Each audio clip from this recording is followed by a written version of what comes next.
L'advocat de les famílies dels bombers del Graf Lleida morts a l'incendi d'Horta de Sant Joan al juliol del 2009 demanarà que s'investigui si l'incendi va ser provocat. Per això demanarà al jutge que emprengui diligències que puguin determinar si els dos imputats van rebre compensacions econòmiques per haver fet foc al bosc. Podria ser, diem, ara encetem la investigació, que hagués estat encarregat.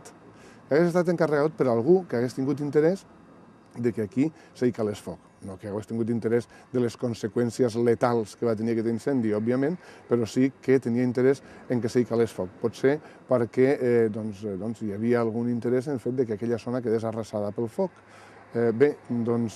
Començarem a demanar diligències, com per exemple que s'investigui les comptes bancàries d'aquestes persones, si realment han tingut algun ingrés o no han tingut cap ingrés poc abans o poc després d'haver-se produït aquest incendi. D'altra banda, la defensa dels presumptes piròmans argumenta que el dia dels fets Juan Antonio Paz i Lorenzo Forné estarien fent barranquisme a Horta de Sant Joan, a la Terra Alta, i que el foc s'hauria propagat de manera accidental.